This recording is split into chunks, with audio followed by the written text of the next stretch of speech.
Hey guys, welcome to another episode of Conversations. I'm super excited to jump into this week's topic. We just had Pastor Chris Durso on this last week, and it was so much fun learning from him and listening to him. So if you haven't checked out that episode, why don't you go ahead and listen to that? But today we're really going to talk about one thing, and this is looking at the person of Jesus, regardless if you're a Christian or not, really looking at the way he lived and the way he led the people around him and in his environment. We're going to learn how to lead like Jesus.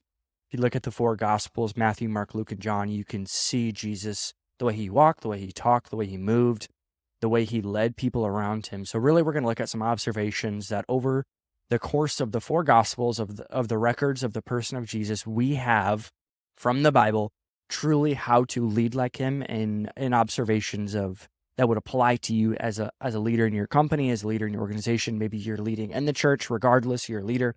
This is truly how you can lead like him, and some of it is more practical than not. This isn't going to be a philosophical episode. This is going to be practical things that literally Jesus did, that we can read in Scripture, that we can apply directly to our day-to-day life. So that's going to be the topic of this. If you haven't yet, make sure to like and subscribe. If you're watching this on YouTube or listening to this via any of the 22 different platforms we have it on audio, thank you so much for listening. Seriously, if you want to leave a rating, it would mean the world to me. So how do we lead like Jesus? We're going to jump right into it. Jesus didn't look at outward appearances when he chose his disciples, and he knew how to build and encourage them. So we know that Jesus is God, right? That we're not going to have a Trinity conversation, but Jesus is God. Therefore, God created humanity in his own image. So when we're thinking about Jesus, and in Scripture it talks about how God does not look at outward appearances, and neither should we. We should look at the heart. He judges the heart. He looks at the heart condition. So the people that he chose, his 12 disciples, and there was also other people who followed him along the journey.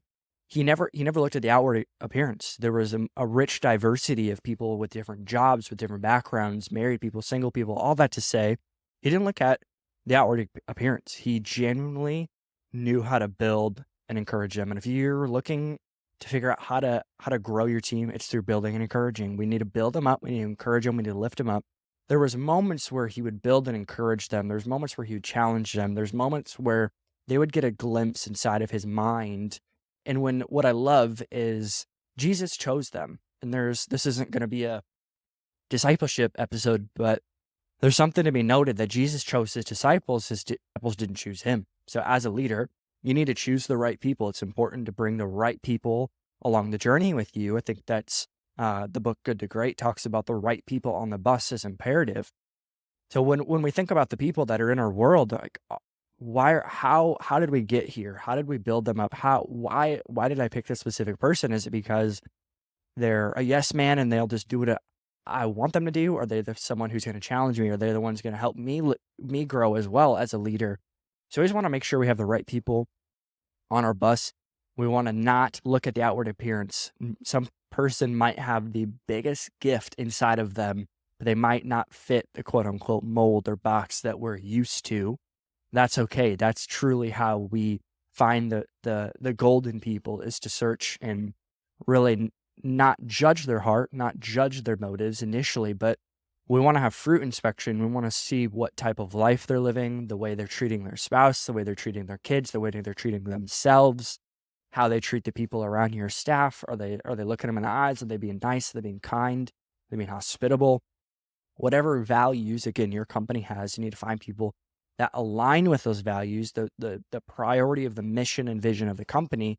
They need to be aligned with that. So Jesus did not look at the outward appearance when he chose his 12, and he knew how to build and encourage them to not stay where they're at. So jumping in the next point, Jesus' disciples did what he said because he was good at what he did. Again, this is more practical than not. Jesus was really good at what he did. And to think about it not just as the Messiah, but as a rabbi, as a teacher, we know he was a good communicator because thousands of people would gather and listen to him.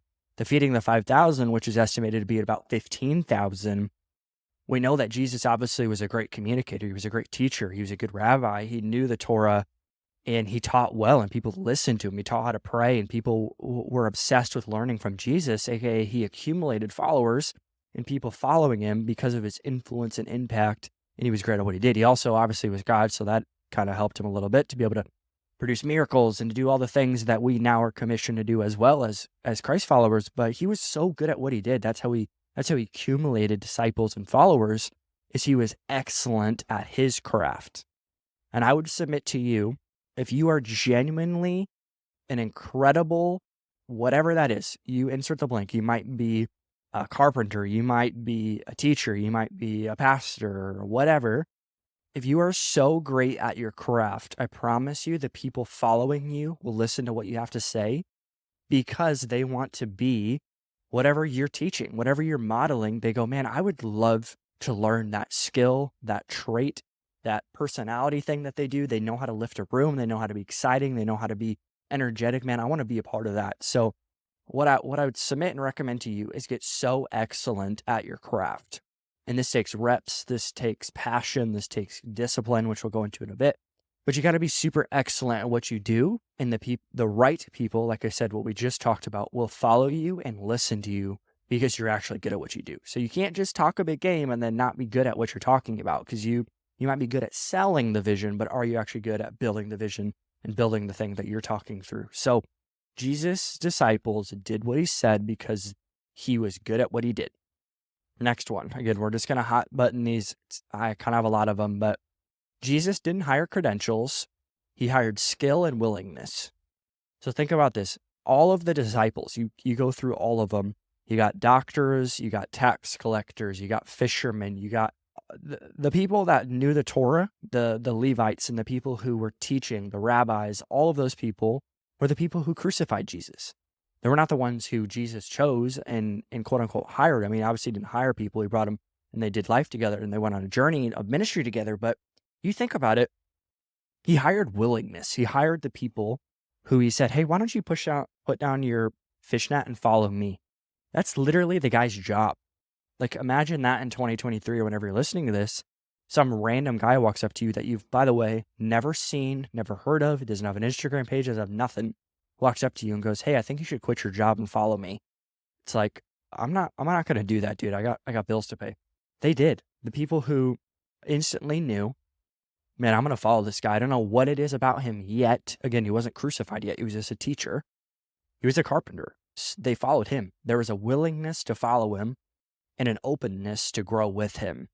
So as we're thinking about the people that we want to bring on along the journey with us, regardless of company or organization, you got to look at willingness. Are the people willing to do not just what is asked, but above and beyond? Are they going above and beyond? Are they thinking about the things that truly make an impact together? And that involves you painting the picture properly of what they're supposed to be caring about. But he didn't, quote unquote, hire, again, credentials. And I get it. There's specific jobs that you absolutely need credentials in. You're going to be a brain surgeon. You're going to be a mental health expert. I get it. But what I'm submitting to you is look at the heart, look at the willingness, and look at the impact that they're making individually. Those are the people that you want to bring apart your journey and your organization. Because again, you can't teach heart, you can't teach passion, you can't teach discipline. You can teach the things that, again, you care about and that you're modeling. But at the end of the day, you want somebody who's passionate, who's excited, who gets it. You don't have to sit there and explain for a whole week about the company values. They understand it and they're aligned with it. Those are the people who you need to bring your journey. Jesus spoke and taught with authority. We need to know our expertise well. Jesus always spoke from authority, obviously because of the fact that he was the Messiah. So we always got to factor that in. But the practical side of it as well. He obviously knew the Torah. He knew people's intentions. He knew people's heart. He had discernment. He was fully man and fully God. So as people who are communicating, maybe you're a preacher, maybe you're leading a team meeting on Zoom, whatever, authority happens when you genuinely know what you're talking about and you've also lived it. So there's the respect side of it, that someone's respecting your voice because you have skin in the game, which happens over time and happens not just through reps. Don't think of it as a rep. Think of it as, man, I can make a difference in somebody's life immediately when I communicate this message. Again, we're not hiring, we're talking authority here. So we need to know our area of expertise well. You need to become obsessed with the thing that you started in the first place. I think what we do is, as entrepreneurs and leaders, is we get initially obsessed with the problem. We figure out a solution and we almost dismiss the problems that we originally were here to solve and be the solution to. And we can never get to that place because comfort is not the place where you want to be. And it's not the place where your team should be. You want to be at a place where you're growing together, you're learning together, and you're still just as passionate about the original cause of when you started. So again, we got to teach and speak from authority. That takes a lot of self-awareness, by the way. You got to be a self-aware person to know, what do I have authority in? Like when I speak, where's there wind to my words? The times where I'm sharing something and you could tell people might be listening to you, but they're not hearing you, if you understand what I'm saying. Communication is connection. You might be talking, but you're not communicating, because you have to be able to connect with your audience, and your audience might be 3 people on your staff, but the lack of authority comes from you genuinely not knowing what you're talking about, which might be one bucket, or you're not as passionate about it as you used to be, and that takes heart. That's a heart surgery. We need to discover why. Are we becoming mundane? Are we not getting so close to the problem as we used to be? So Jesus spoke and taught with authority from his expertise and his place in that space. So when we think about brand authority, when we think about messaging, when we think about communication, should always come back to the why, the pain problem that we saw in the first place. And again, over the journey of time in our specific niche, when did we gain authority in that? It was because we did reps, we learned about it, we became an expert in the field, and people started to ask us questions about that so that we would actually be able to teach other people. Jesus took care of the smallest needs of his followers. If we do the same, people will follow us. Okay. So Jesus always took care of the needs of his people. Jesus, again, he literally said, I'm not here to be served, but to serve. And that's us. We got to be the CSO. It's kind of cheesy, but the chief servant officer. You have to be obsessed with serving the people in your world. And serving, by the way, isn't making the things that you think are a priority to the people. I was just on a podcast today being interviewed on the other side of it. And we had this whole conversation about this because we think we're serving somebody and we're assuming we're serving somebody, but we're not fitting their needs. We're fitting our needs or our agenda. That is no longer serving. That's manipulation. And we don't want to be manipulative leaders. We don't want to be insecure leaders. We don't want to be the people who think that we always have the best ideas, or the vision that God gave me is a bigger priority than your vision. Just saying that out loud is toxic and horrible. But we want to take care of the needs of the people in front of us. And that takes question asking. We got to be obsessed with asking questions of the people we're serving, the people on our teams, the people in our world, our family, our friends, our environment, saying, man, what do you need from me? Like, hey, so what specifically can I do this week to serve you well?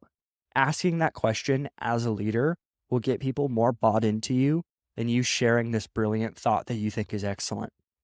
Fitting the smallest possible needs. It might be showing up with dinner for the family. It might be letting them go on a date night and watching their kids. Again, this isn't just for the work. This is for anybody who has a team. Looking at the way Jesus led, he always met the needs of his people. I'm reminded of post-resurrection, Peter returns back to his old job, the fisherman in the lake, fishing, obviously burnt out, tired, upset that this Jesus guy wasn't who he said he was because he didn't see Jesus post-resurrection. This is their first encounter, and Jesus is at the sandbar making some breakfast for him, and he calls him out, sees him from the distance. Peter jumps out of the boat again and goes and has a conversation with Jesus about the whole thing. Like, do you love me? Feed my sheep. All that to say, Jesus, yes, called him back into ministry, got his heart back in place. 40 days later, Peter's preaching his first sermon to thousands of people. There's a lot of message in that as well. But the practical side, he gave him breakfast. It was like a practical need that he needed. Jesus met the need of his follower, Peter. And within 40 days, the guy who basically quit on Jesus and denounced him in front of people 3 times, and within 40 days is now preaching in front of thousands of people get saved, freedom, all that. So what I see in that observation of Jesus with his best friend Peter is Jesus met the need practically and spiritually. So I think it's both and. I think that we got to fit the needs. And again, it's not your agenda. It's not your needs, not the things that you assume that they need. That's different. I'm saying practically, you need to know exactly what the people underneath you and next to you and above you need and fit that need. That's true servanthood. And servanthood looks like expecting nothing in return. Like, man, that I asked them what they need. They gave me a specific list of things that they need for me that would truly help them feel refreshed and alive and excited about their job. Don't expect anything else. Don't expect better work. Don't expect a better attitude. All those things are a byproduct of a pure heart and pure motives of saying, man, even if you don't, I'm passionate about serving you almost to a default. And that's not bad. We know that the best leaders are the best servants. You want to be the greatest of all time? Be a servant. So that was a long way of saying meet the needs of your people. And I promise you, people will follow you. If you want followers, serve people well. Next, Jesus was prepared and disciplined. Structure is attractive to people. And I don't think we think of that way, but you look at anybody who's in the entrepreneurship space that doesn't know Jesus, all their content is the exact same. It's like their routine, it's their schedule. They wake up at 2:45 a.m. They do like 17 ice baths. They only eat raw chicken. Just kidding. But what I'm saying is there's structure and discipline. And the people who don't know Jesus, they get attracted to those people. They get attracted to a David Goggins. They get attracted to these people who live super, super disciplined lives. And they're prepared. How much more should we be as Jesus followers as prepared and disciplined? Jesus was always prepared and always disciplined. It probably happened, we'll talk about this in a bit, but through solitude and prayer and conversations with his disciples. If you want to be a great leader, if you want to be a leader in general, you have to always be prepared and always disciplined. Scripture always talks about having an on-time word in season and out. And that doesn't mean just for communicators. That means no matter what season of life you're in, that does not give you the excuse to not be a disciplined person. If you look at the message of Jesus is to build disciples, the word disciple is the same word as discipline. That means you're following the disciplines of Jesus. And you might be a disciplined person and not have quote unquote the same exact schedule every day. That's not what I'm saying. A disciplined person, I would equate that to actually having integrity. Are you doing the things that you say you're going to do? Are you showing up and being there, being present, being attentive? Are you healthy mentally, physically, and spiritually? That's what's prepared and disciplined to me. Again, look at the person of Jesus and the lifestyle of Jesus. Our responsibility is to look like Jesus. You will never be Jesus, but being a disciple of him means you're following his disciplines. You're saying, man, the way he got away with the Father from his disciples, I need to get away. The way he rested, the way he led and talked to the people who honestly didn't deserve his time and caught all of his disciples off guard. Those moments are the times where it might have looked random to you, but it was discipline and preparedness for Jesus. So structure is attractive. People want to follow somebody who has structure in their life. I remember the first couple of years of being in youth ministry, I texted my students every Monday at the same exact time. Every Monday I had a spreadsheet of their names and their phone number, and I just go through and I put a check mark when I text them. Hey man, love you so much. How can I be praying for you? Believe in you so much. See you Wednesday. Every Monday they expected by default a text message from me. That actually did not water down the importance of it. They didn't get used to it. They didn't get familiar with it. They always appreciated it. And for me, there was accountability of it. They expected it now because I've been disciplined and structured. So structure is attractive. Don't listen to the lie that you can just do whatever you want. Be a structured and disciplined person. So one of the most important things you can do is share a meal with your team. Again, these are just clear observations from the message and person of Jesus, but you are genuinely not in community with people you don't eat with. I don't care how small your team is, how big your team is. If you guys are not spending time together, it might still be in office hours, by the way, but going to lunch together and having a conversation and putting the business owner hat down and just being a human being. I don't know if it's an actual team. I don't know if it's a staff. You guys might just be doing work together, but you're not a team. One of the important things that I'm submitting to you right now as a business owner, you listening to this, or a pastor or youth pastor, whoever you are, you need to have a meal with your team and you need to prepare it. You and your spouse or you and your assistant, whoever, you prepare the meal. Don't have someone else on your team prepare it and you just show up and be the cool guy. Why don't you serve the people that are on your team? Prepare a meal for them. Don't just take them out to dinner sometimes. Bring them in your home. If they're not in your home, I don't know if you're their pastor. You might be their friend. You might be the preacher they listen to on a Sunday, but I don't know if you're their pastor. So prepare a meal for people. Prepare a meal with intentionality, with hospitality in mind, with thinking about, man, what would I want if my leader, my boss said, hey, why don't you come over and have dinner and have no agenda? Don't talk about work. Just ask about their life, ask about their journey, ask about their marriage. Just be a good person and a good friend. And I promise you that will go farther than any cool leadership thought you have. Always explain why you break away from tradition. So we've seen a lot in the story of Jesus where there's a moment where the Pharisees saw him do something that was out of alignment of a tradition, not a truth, a tradition. Over hundreds of thousands of years, these guys have picked up traditions, and Jesus, again, might have broke a tradition. And the Pharisees, and we always judge the Pharisees, by the way, but we're totally them in moments where we question somebody of like, why are you doing it that way? We've always done it this way. When you do that, learn how to explain what you're doing, because it might be a massive turn of events for your specific area. Maybe you have a new way of a content strategy for your company. In doing so, learning that tradition is normal and tradition is healthy. We all have traditions in our lives, maybe just in our family or in our business or globally, we have traditions that we do. But learn how to explain those traditions so people understand and they don't get left in the distance. One of the biggest fears that I have for others and even myself is to be a person who can't explain what I'm doing practically to people. If you can't share what you're doing in under 2 sentences, you don't know actually what you're doing. You don't know the vision. You don't have a mission for your company if you can't explain it in 1 to 2 sentences.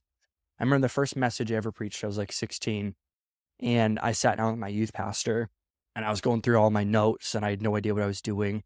He was like, Josh, can you explain to me what you're going to preach in 1 to 2 sentences? I was like, I don't think I can. He's like, well, then you don't understand it enough yet. And that's okay, by the way. Self-awareness is great, but just keep learning, keep deep diving into it, keep going in through this discovery phase of asking questions to understand why you're doing something, because you might just be doing it to be a popular guy or to be familiar in the space rather than truly being an innovator and change. You need to be able to explain why you're doing something. Jesus always had plans and executed them. There's a lot of people who have big vision, have big ideas, big plans, but don't actually execute. The win to me is post execution. Are you doing what you're actually saying your team's supposed to do? Yeah, 50,000 ideas, you're all over the place, you don't put anything down on paper, and you expect people to execute on that. It's just not going to work. Execution is where things actually go from just an idea to actually creating change. You want to create change, be an executor. And Jesus always had plans and he executed them. There's plans and execution.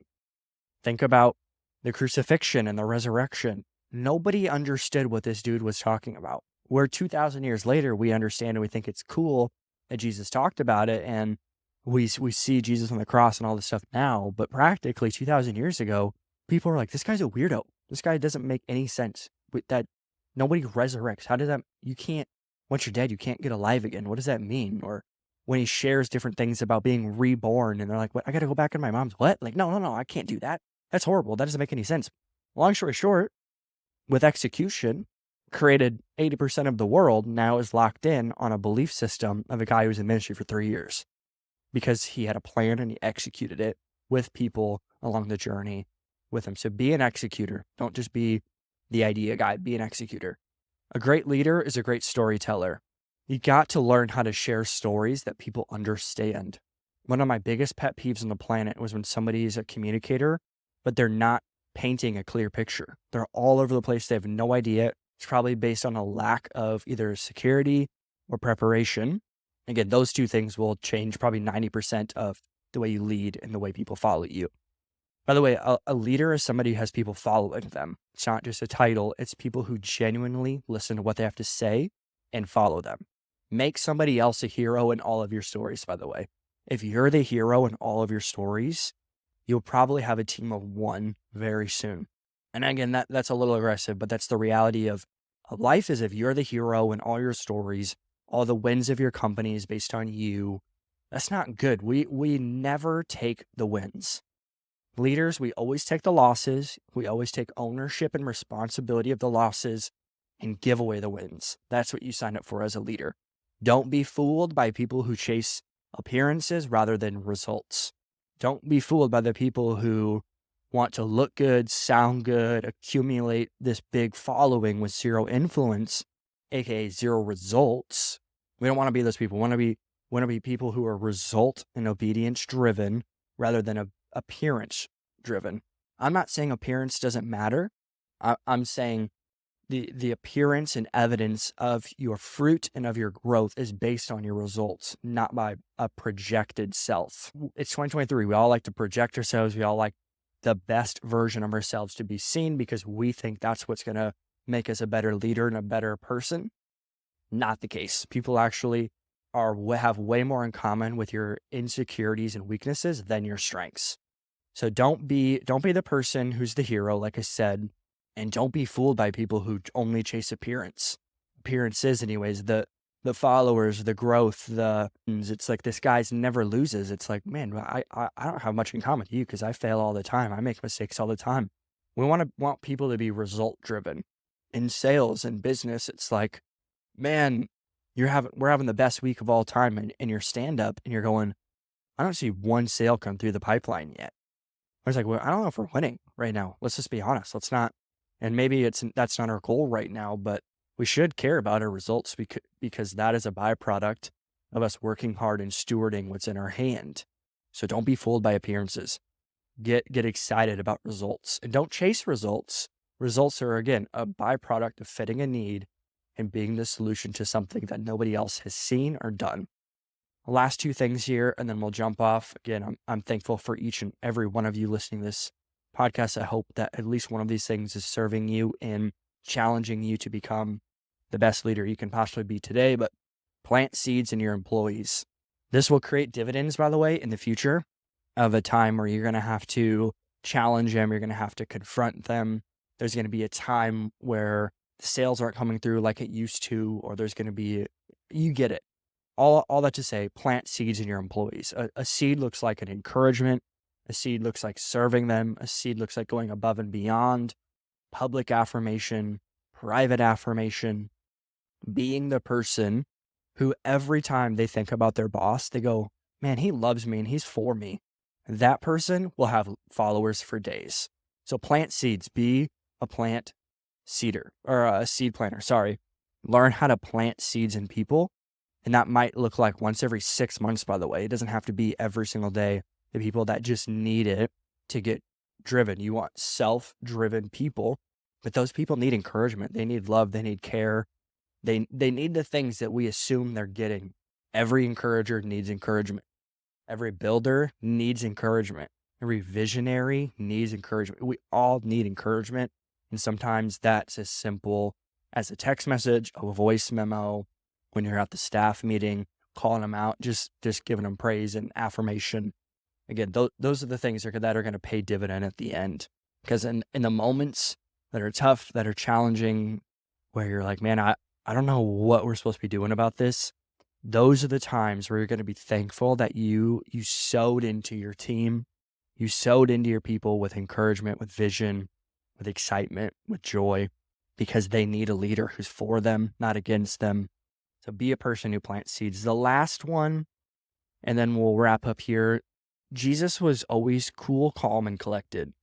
We don't need a crazy leader. We don't need somebody who's polarizing all the time, just making radical decisions, just like left and right. Hey, we need to do this event. We need to do this. Oh my gosh, we need to do whatever it takes to get attendance up in a week. Like the person who is not cool, calm, and collected, just creates anxiety. You don't want to be around that type of person.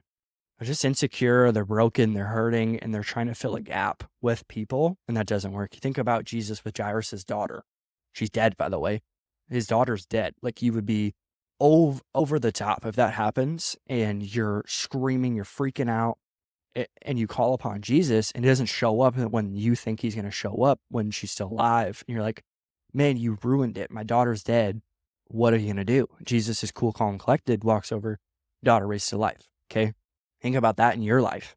Might not be your daughter, but it might be something in your life where you're expecting Jesus to show up and he's not. What I'm saying is usually Jesus is always on time. He's not late and he's not early. He's always on time. Kind of how he works. It's a little frustrating sometimes, but that's just the way he rolls. So he's always on time. But again, he's always cool, calm, and collected. Same with Holy Spirit, by the way. Gentle, calm, there's peace. Those things are the things that we need as leaders. We need to be when the earth goes crazy, when stuff hits the fan, if you know what I mean, we're cool, calm, and collected. We know God is for me. The vision that he gave me 10 years ago when I started this thing, if he's the one who started it, he will sustain it. Okay, it was never about me in the first place. That type of person, that type of leader will have followers and will have people following them because we all want to be around somebody who is calm, collected, has peace in their soul. You feel good. You can relax around them. You can take a deep breath around them. That's who we should be as leaders. That's who Jesus was. We know the woman at the well, she was being judged by almost every single person. The only reason she was at the well at noon was because she couldn't be around people. And she was trying to get away, and it was the hottest peak of the time, so super hot outside. You're not supposed to be. Nobody went to well at that time. It was always morning at night. And Jesus is just having a conversation with her at a well, being cool, calm, and collected, like I said. And what happens is there's a transformation based on a conversation he had, and he wasn't screaming at her. He wasn't calling. He called her out a little bit, but it was based on she started to become aware of who he was, which curated a whole city, giving their life to Jesus, and a whole movement curated from this girl because he was cool, calm, and collected. It was peaceful and wasn't condemning, but he was definitely confrontational. But he was a person that she could trust and follow and listen to. So all that to say, if you read the Gospels, you don't even have to be a believer of Jesus to listen and follow the way of Jesus, which he was a leader. He's also a servant. Those two words are the same to me. So I hope that all of these served you well. Again, be a person who loves well, serves well, is practical, has integrity, is an honoring person. Don't expect honor without giving honor. That's not honor, that's manipulation, that's weird. Don't be that person. But thank you guys so much for listening to this again. I know that you're a great leader, and I believe that at least one of these things will challenge you to grow a little bit better as a leader today and also tomorrow. Thank you. We'll see you next week.